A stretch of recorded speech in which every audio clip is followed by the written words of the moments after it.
The views and opinions expressed in this podcast are simply that, opinions. All are presumed innocent until proven otherwise in a court of law.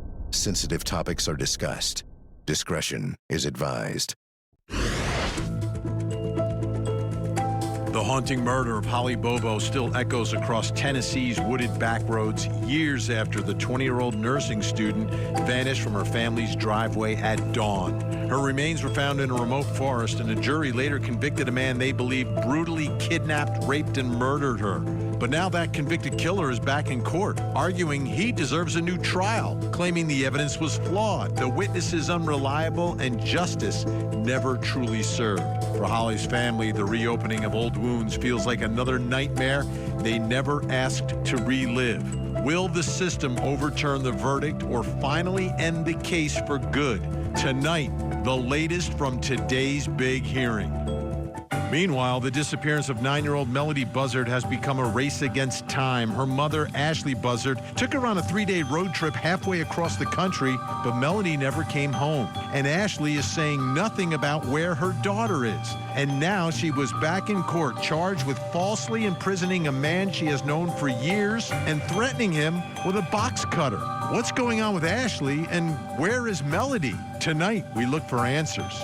But first, a fatal mystery aboard a Carnival cruise ship is unfolding in Florida. Anna Kepner, an 18-year-old high school senior from Titusville, was found dead aboard the Carnival Horizon on November 8, 2025. Family and classmates remember her as a straight-A student, cheerleader, and gymnast who had recently completed military entrance testing and planned to enlist after graduation. Tonight, shocking reports about what happened to Anna and who may be responsible. Is the FBI close to filing charges? Tonight, the latest in this cruise ship mystery. I'm Vinnie Politan. Thank you so much for joining us tonight here on Closing Arguments. Great to have you with us. Let's begin with the story of Anna Kepner. Only one way to describe her, an amazing young woman. That's who she was. And you know, you always say, all right, someone is murdered or died, and you say nice things about them, and sometimes you exaggerate a little bit. That's not the case here.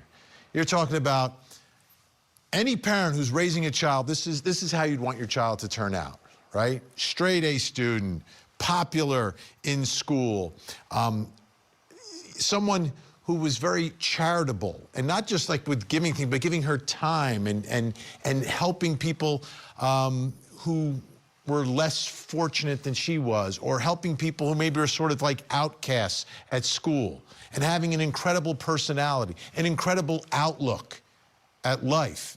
And then her plans for the future, which were to enlist and serve her country.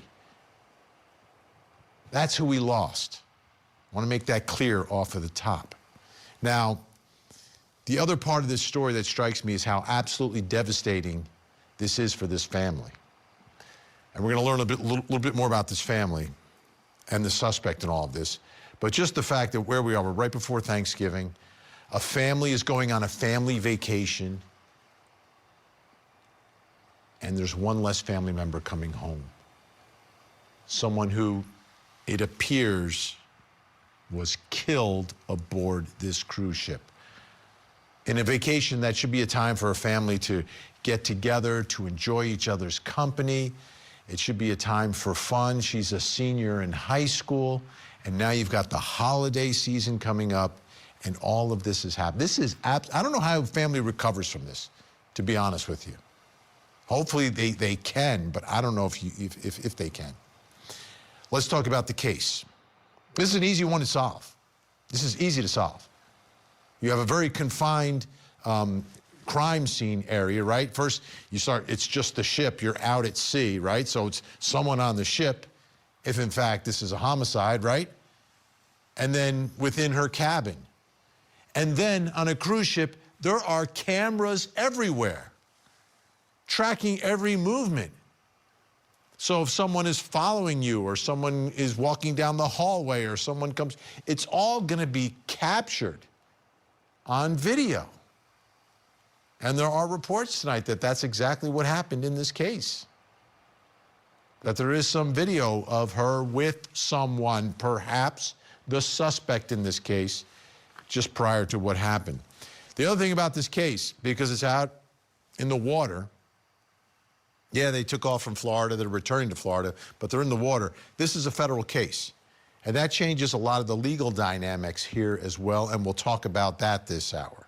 So we've got a lot to get to in the story, but let's bring in Court TV field reporter Cody Thomas, who's been following the story, digging into the details. Let's start with the latest. What is the latest in the case and in this investigation? Well, Vinnie, the latest, we've obtained a court document that was filed Monday in relation to Anna Kepner's stepmother, a woman named Chantel Hudson, who was also on that cruise. Now, this court document has to do with one of Hudson's previous marriages. It's a child custody court document, but this document's requesting a delay in a child custody hearing because now one of Chantel Hudson's minor children may face criminal charges in Anna Kepner's death. Now, this document says, quote, an extremely sensitive and severe circumstance has arisen wherein the respondent/mother will not be able to testify at the hearing at this time. Currently, there is an investigation being conducted by the FBI arising out of the sudden death of 18-year-old Anna Kepner, who was found deceased on November 9th, 2025 on a Carnival cruise. Miss Anna Kepner, the deceased, is the daughter of the respondent's paramour, and the respondent and the minor children of this instant action were all on the cruise ship together. The respondent has been advised through discussions with FBI investigators and her attorneys that a criminal case may be initiated against one of the minor children of this instant action. Any testimony the respondent may give, either written or oral, could be prejudicial to her or her adolescent child in this pending criminal investigation. Therefore, the respondent cannot be compelled to testify. Now, Vinnie, the document mentions Anna Kepner's death was on November 9th, but we just want to point out in a graphic on the screen that according to the medical examiner's report, her death was actually at 11:17 a.m. on November 7th. And that medical examiner's report has not released the cause and manner just yet. That is still pending. But this current document here dealing with this child custody matter does confirm that Chantel and her minor children were on the ship. She's requesting this delay to avoid self-incrimination under due process, of course.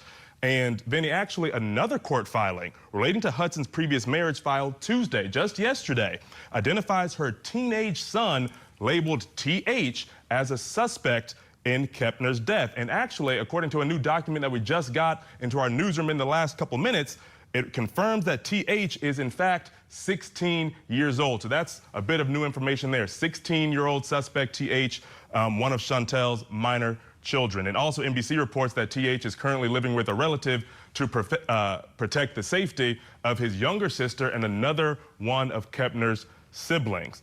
Now, Vinnie, according to Anna's obituary, she had 7 siblings, and we know this is a very blended family, and we aren't entirely clear on which siblings are step-siblings, full-blood siblings, or half-siblings.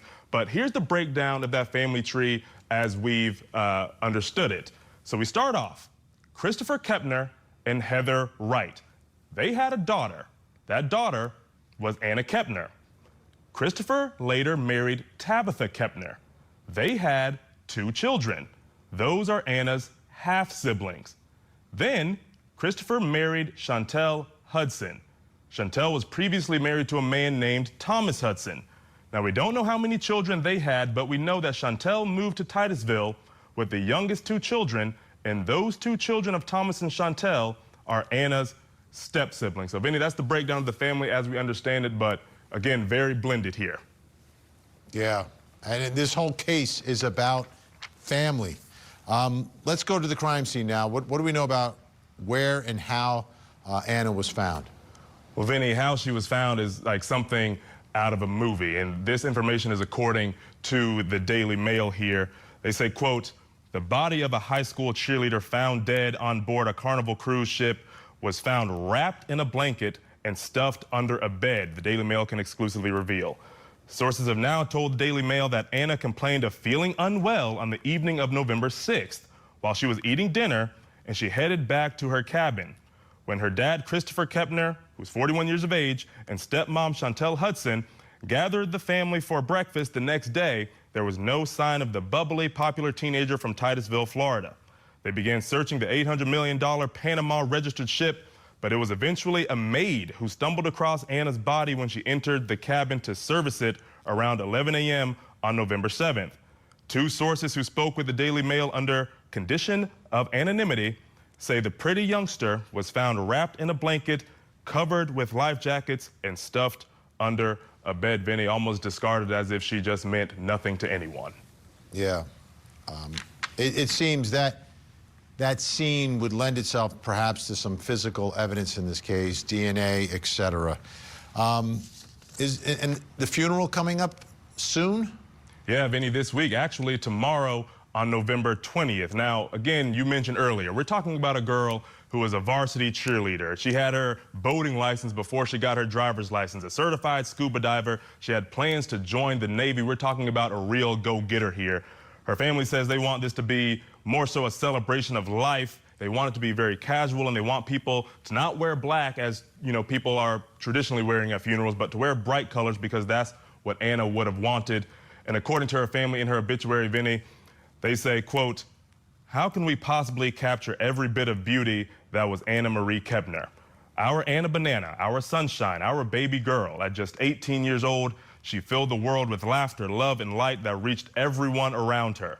Anna was pure energy, bubbly, funny, outgoing, and completely herself. She never had a filter, and that was part of her charm. In true Anna fashion, the family would like everyone to know there is no GoFundMe. In lieu of flowers for the service, friends are encouraged to leave flowers on Anna's car at Temple Christian School. Donations may be made to the family through North Brevard Funeral Home, who has been entrusted with arrangements.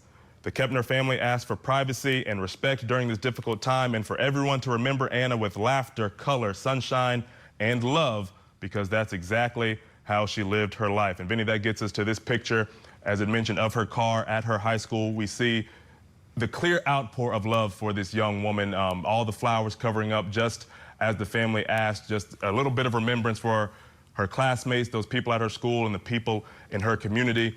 And of course, Vinnie, Carnival Cruise has given a statement as well. You know, we want to hear from them, just what they had to say on the matter.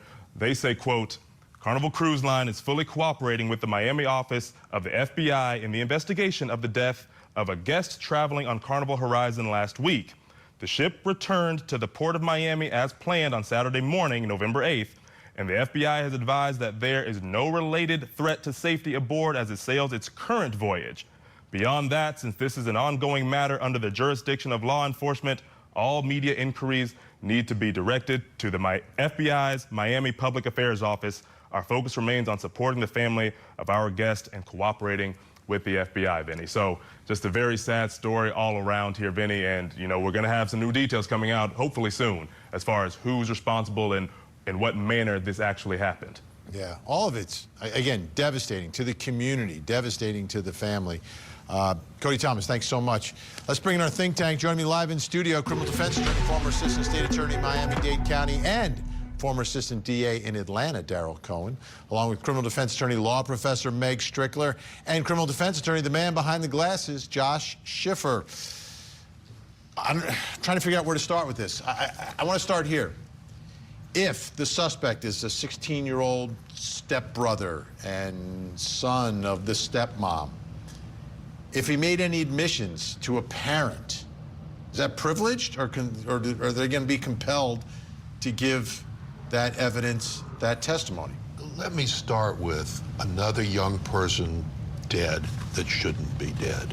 Horrible. You can't use words to say how terrible this is. But if he made a revelation, if he made an admission, yes, they're going to find out, but I don't think that's going to be necessary. I think they will use DNA, they will use the cameras that you made mention of, and all of that will lead to the defendant, who may now be a suspect. But if not, this is much greater ramifications. It'll lead to the suspect, but what exactly, if this happened inside her cabin, there's no cameras in the cabin, so we know he's there, but what exactly happened isn't captured on camera. Not expected to be captured on camera, but I went to bed last night, there was no snow on the ground. I woke up, there was snow on the ground. An argument we used forever in the DA's office. But she went to her cabin. Cameras probably captured her and him going into her cabin.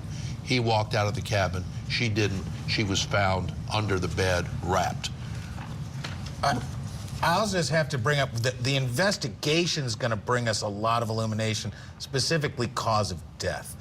Cruises are, man, none of the accommodations are huge. You're packed in there. Even in really nice cruises, you're kind of tightly packed. Big, loud noises, fights, people are going to hear that. The idea that she was found under a cruise ship bed, those cruise ship beds are basically meant for storage because the rooms are so small. I don't see whatever the cause of death being something loud and violent because there wouldn't be any place to hide that. I'm much more thinking drugs or something like that might have led to it. Some almost invisible injury causes the death. But this is stuff that nightmares are fueled by when you're a parent. A teenage daughter, relatives that have been brought into her life, not by her choice. Yeah, and that's literally what single parents are terrified. There's some media out there catering to step people. That's horrifying. But you also got to wonder if the 16-year-old, you know, I'm sorry, I'm a daughter. I have 2 teenage daughters, and I always think about roofies and date rapes and these kinds of things. They were not, we don't know there was no relation between these two. Is that what that diagram just said? No. So they're Step. It is step. Okay. Stepmom's son.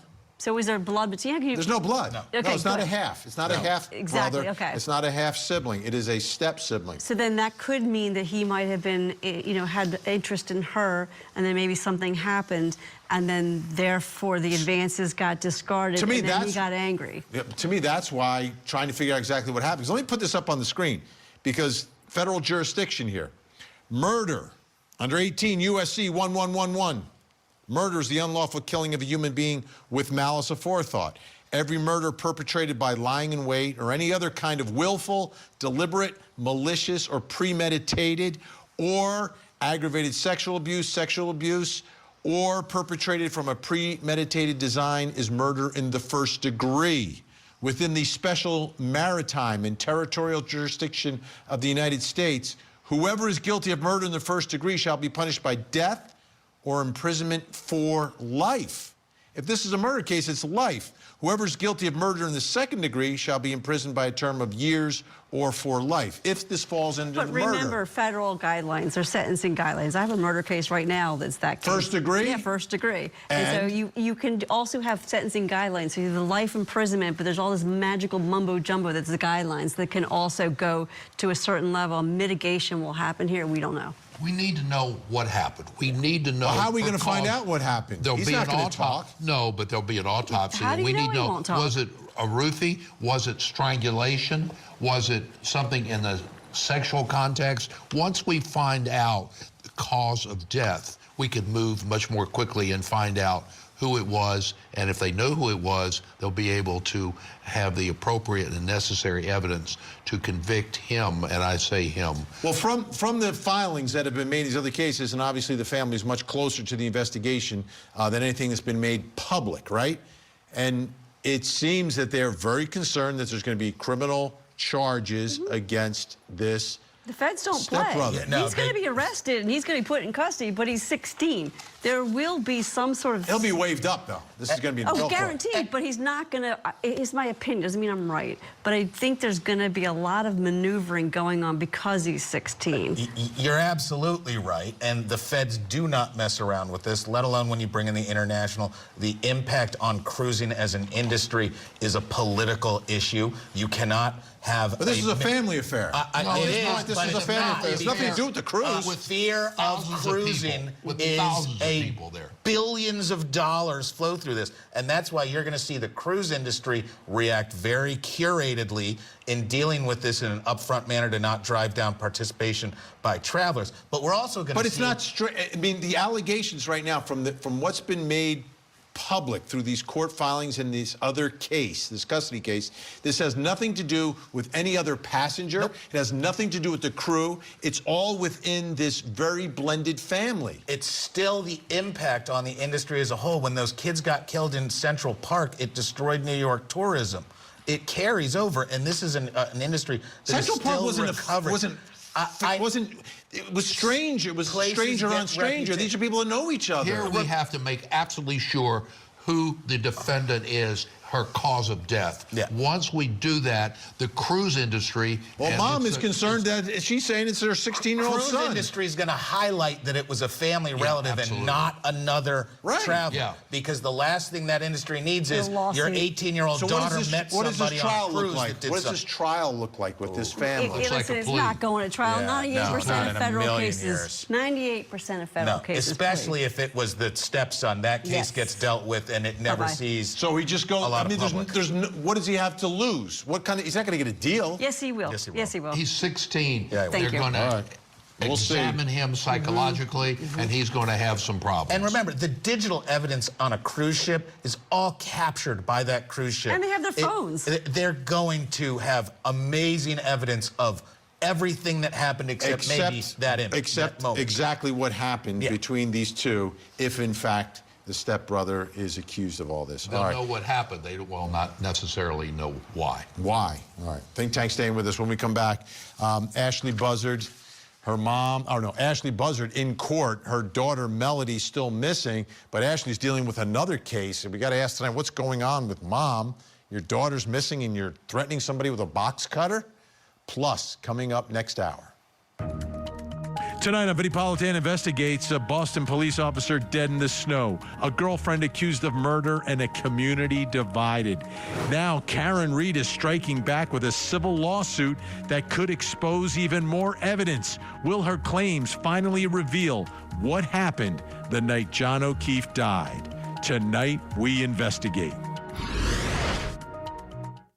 The Court TV podcast will return. All right, take a look. This is Ashley Buzzard leaving court today. Her daughter, Melody, still missing out in California. She was in court on an unrelated but kind of related issue involving a man and a box cutter. A man who says he was inside her house and she would not let him leave. False imprisonment charges is what she's facing. Take a look at her inside the courtroom. It was interesting because her appearance, I mean, like, heavy makeup, like there's nothing wrong with that, but it's just quite a contrast. She's back wearing her wig, and I bring that up because part of the investigation has been, was she disguising herself and her child with wigs? And she's wearing one in court, but tying it back. It's not clear if she was trying to hide who she was when she rented the car, but it seems very clear that she did disguise her daughter, which is kind of strange when you have a 9-year-old daughter and you're putting... Oh, here we go. Think Tank back with us. Meg, Daryl. Hi, how are Josh. I didn't bring my wig. Don't wig out. Well, I can say makeup, good makeup. You wouldn't know what kind of scratches and bruises and all kinds of stuff underneath this because of the great makeup artist. Because they have ATVs. Yeah. Stop. So what's going on? This guy, I'll put this up so you have, this is the statement from the accuser / potential victim in the case against Ashley. On November 6th, during an interaction at her residence, the situation escalated. Ms. Buzzard became visibly distressed after sharing information she appeared to regret disclosing.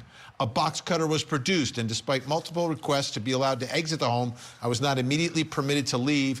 The door was secured by several locks, which delayed my ability to exit. The incident was reported to law enforcement.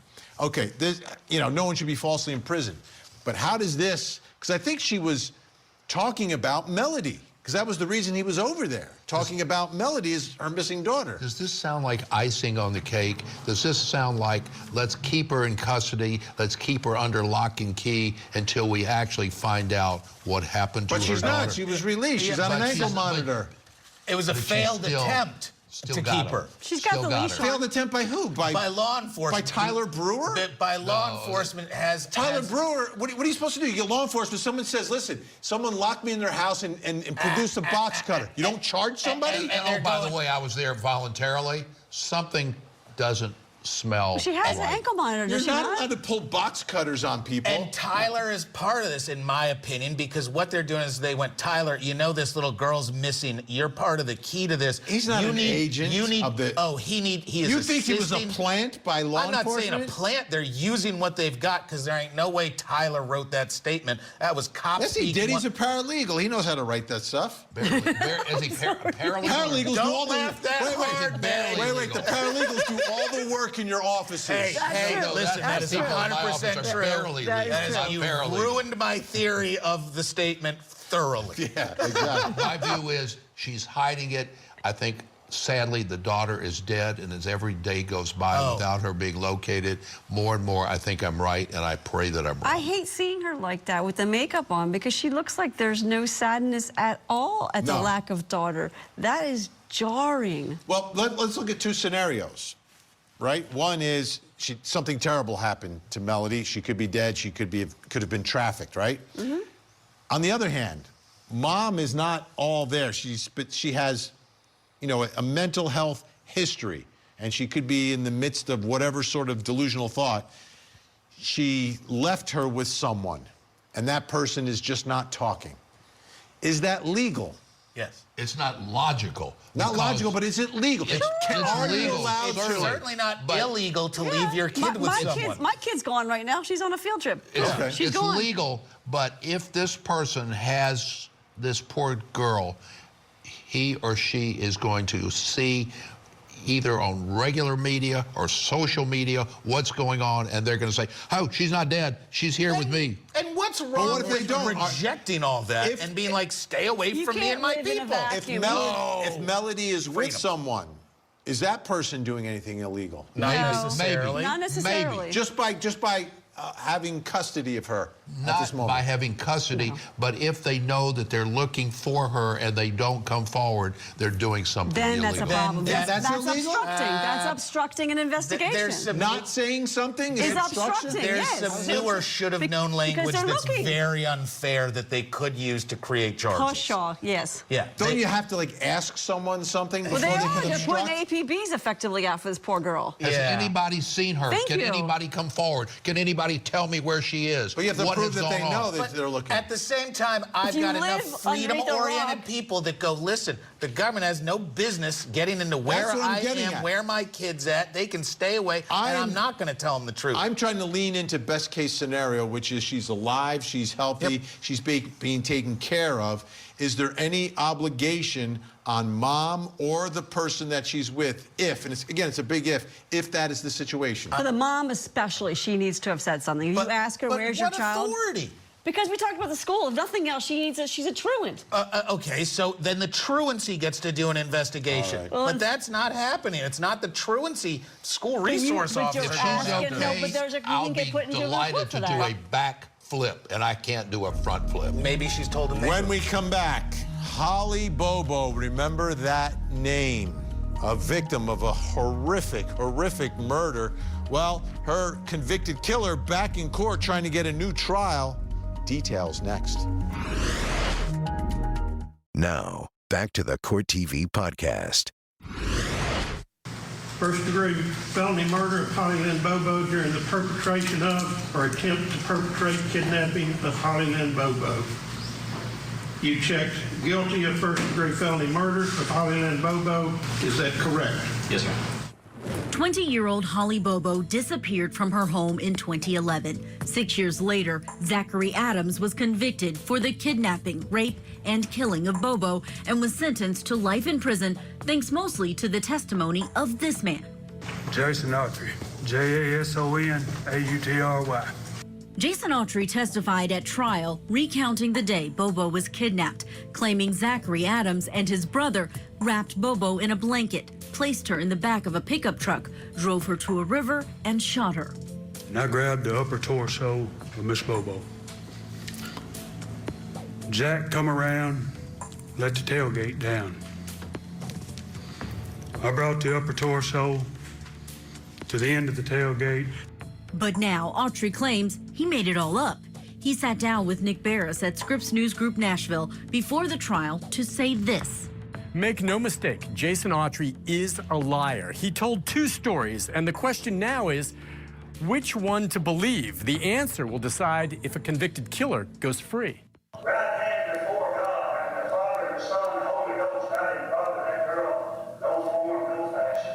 And all of a sudden, Jason Autry is saying he made everything up, that he was able to make up all those details because his attorney provided him discovery. And with that discovery, he was able to sound very convincing at trial. Zachary Adams is now appealing his conviction due to Autry recanting his testimony in hopes he will be granted a new trial. This is a shocking development in all. This is a hearing that's been going on over the course of months on and off. Today on the witness stand was the man who prosecuted Zach Adams. I want you to take a listen to some of his testimony from today. Unusual position, right? Prosecutor up on the witness stand. Let's listen. Let's go to Autry, because you said he started from the beginning and went to the end, and his story stayed consistent from start to end. Which is it? That, and he didn't leave anything out? Or General Ryderick's question, did he tell you everything? Yeah, so like I said, every time we met with him, the story is what you heard, and the story, this is what happened, is what you heard at the trial. So there was never any, like you would expect, oh, this is what happened, no, it's not, you know, no. It was that the whole time. And then when we look to corroborate it, or whether or not it can be corroborated, we see evidence that, oh, that looks like it's true, that looks like it's true, that looks like it's true. I think if you do the timeline on him with regard to what his cell phone is doing, you know, that morning, and, you know, like you said, he's supposed to be meeting the girlfriend at the health department, I think, where she works. When he gets a phone call, what his route would have been. My memory is there's about a 10 or 15 minute gap. And I don't say gap, but it's 10 or 15 minutes. I think he testified about it and said he was just driving around looking at wildlife or something like that. Right. You know, this, you'll wonder, you know, if you're a smart person, you wonder, was he actually there when she was alive, and was he part of a rape? Did you believe him? You wonder. I believe what he testified to. You have any reason to doubt it? No. You never once recommended the death penalty be removed from Mr. Autry until his proffer, correct? This case was noticed as a death penalty case. Right. Mr. Zach Adams was the only one going to trial. Prior to the proffer, they were all going to trial. You agree with that, right?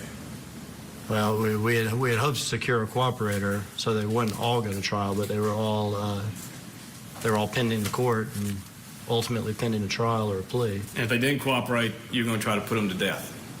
That's not how I'd put it. How would you put it? Yeah, we had the evidence that we had. We have to prosecute. We have to do the right thing, and we have to be fair. So even with Mr. Adams, who was maintaining his evidence, but there was amount of evidence against him and the cooperation of Mr. Autry. Even with Mr. Adams, we made him offers pretrial, not to quote unquote put him to death. Our job was to do what's fair and do what's right. But the trial had the death penalty. Yes. Then you heard the court say, I addressed earlier at the motion for new trial on the co-defendant, his testimony was some of the most credible, persuasive testimony I've ever heard given in a courtroom. Then you say it answered many questions that were left open factually in the investigation. What were those questions?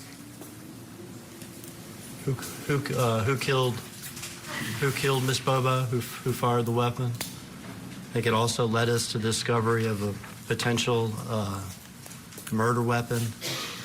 It explained the whereabouts of Zach Adams and Jason Autry that morning in terms of going to the river and things. So where this happened, how long she was alive for, whether or not she suffered, and what happened to her before she was killed. A lot of important stuff. You and Mr. Scholl never discussed what Mr. Autry was going to get in terms of a sentence prior to his testimony. Is that your position? That's the truth. All right. We'll ask you, just, do you understand the difference between express and implied? Yes. All right. Express is some words to that exact effect, correct? Okay. Implied is something that's not reduced to words. Okay. Was there an implied understanding with Mr. Scholl? There was an express understanding that that his truthful testimony would be taken into consideration. I'm aware of the party line. My question is... Can I object to that characterization? I'll strike that. That's not at all what Mr. Hager testified to. What was the implied understanding? The implied understanding was the same as the express understanding, that your truthful testimony will be taken into consideration. What you also have to balance against this is what was the case we had against Jason Autry at the time. And so that informed, you know, a lot in our mind about what, you know, ultimately is going to happen probably. Okay, is there any chance that there is a new trial for this defendant? Yeah, and yesterday is going to be repeated tomorrow. There's no way. No? Not with that testimony. No. I don't trust what he said, but not with that testimony. So watching death penalty, which is something that I think I've done a lot of, you see these cases where death penalty becomes a function of the negotiations in a triangle or larger negotiation. In this case, it was literally these gentlemen all got to decide when they were going to go to prison and whether one of the others was going to die. And so there's this fairness. It kind of made me feel sick to hear that former DA talk about how his job was to be fair. He made these accused pick who died or didn't, which gave them an incentive to make up To lie. To fabricate, To yes. fabricate, not to avoid prison. They were all getting cooked. It was to keep the needle out of one of their arms. Josh, you're missing a point here. They have the conviction. According to the testimony that I heard, that we just looked at, the prosecutors were able to obtain evidence that they did not know. I didn't believe him. Who did the shooting? I did. I thought he was great. I didn't believe him. I loved his tie. I did not believe him. Very credible. Feed him a line of complete malarkey, because you'll say a lot of things to not get the needle yourself or to keep it out of one of your friends. But what they said led them to the gun. Tomorrow, the defendant, the convicted killer, is going to testify. Yep. Can he be a game changer in any way? Yes. Oh, absolutely. Yes. No, absolutely. Yes. Not at all. Unfairness, the fundamental unfairness of how some of these prosecutions exist. We had one in Nebraska where the same kind of thing happened. And it turns out that when the DA starts making the defendants choose who dies or not, kind of screws with the system.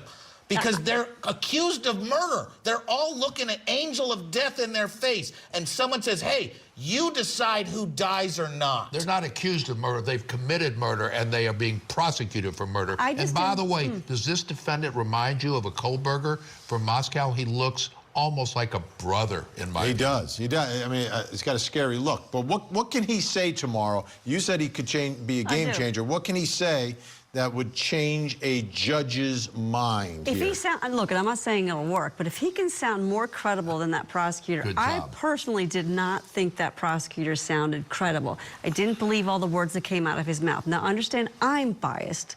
I'm cynic at this point in my career, and when I hear certain words come out of prosecutors, I want to punch the screen. And we understand why prosecutors made the call that they made. Guess what? He wasn't going to make another call. He was doing his job. So what does Zach Adams have to testify?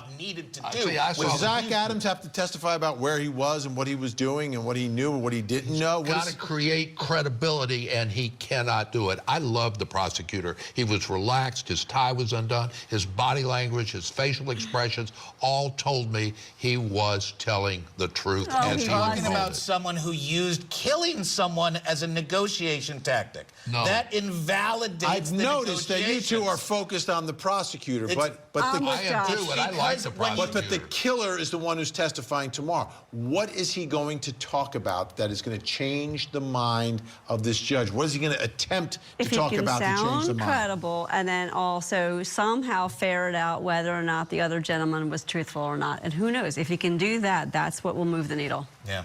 It ain't going to happen, and that's incorrect English intentionally. Now, if he didn't commit the murder, wouldn't he have an alibi? When you're looking at a death penalty or not. Like if right now, if a murder is taking place, you guys couldn't be proud. You have a great alibi. You're right you here. don't need an alibi to be able to But don't you have one? Doesn't everyone who doesn't commit the murder have an alibi? What if I'm home alone in my house alone? That's not an alibi because no one can prove well, if you're home alone in your house, you're probably alibi. on your phone scrolling social media or this something. was a long time, and really, you don't. There's likely an alibi. Lots of people try to provide partial alibis because it's what they've got. Because guess what? I was home alone. No one was with me. They don't have pictures of me. What was I doing? I can't prove something that doesn't exist. Now, you try to build that as a defense attorney, but we've talked. Well, this is over a decade old. Let me tell you, if he's wearing those glasses on the witness stand tomorrow, I don't think anyone's going to believe him. Blaze orange, baby. He's got a look. And I don't know what that look is. That look could be because he's been in prison. He's been falsely in prison. At least that's what he's saying. Maybe that creates that look that he has. But to me, that's not a good look. Do you think he'll be angry? He should be counseled to maintain his composure. Justifiably. But if you've been wrongfully prosecuted and imprisoned, shouldn't you be angry? I think you should be angry. Righteous indignation is powerful, but it can be easily overused. Before they get angry here, we got to go. They get really angry and yell. All right. Daryl Cohn, Meg Strickler, Josh Schiffer, thank you so much. They're always so nice. Always so nice. All right. When we come back, something else you need to know, plus coming up next hour. Tonight on Vinnie Politan Investigates, a not guilty verdict left the public with more questions than answers in the death of John O'Keefe. Now Karen Reed takes her case outside the criminal courtroom, accusing local families and law enforcement of framing her. Could her new lawsuit uncover the truth or spark an even bigger legal war? Tonight, we investigate. This is the Court TV Podcast.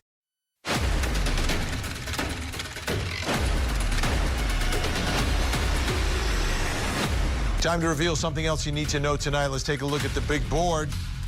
Reports that David is considered a suspect. Take a look at this from ABC News. The singer David, now considered a suspect in the death investigation of a teenage girl whose decomposing body was discovered in September in the trunk of a Tesla registered to the singer. Sources confirmed to ABC no arrests have been made and the investigation is ongoing.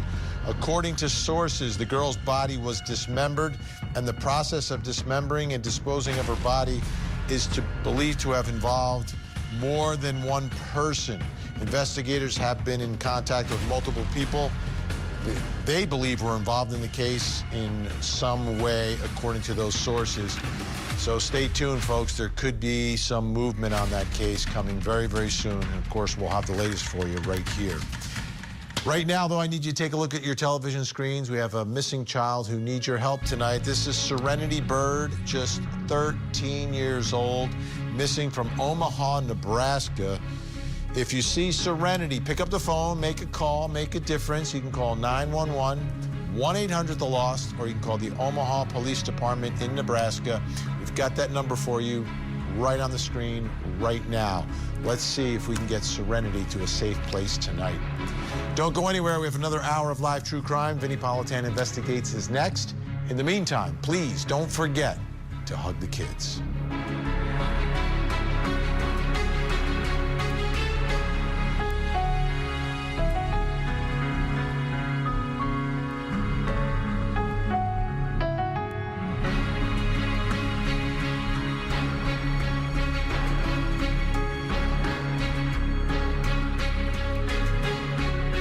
There you have it. If you want to see more in-depth reporting on the latest true crime stories, you can see me every weeknight, 8 p.m. Eastern on Closing Arguments. Thank you so much for downloading.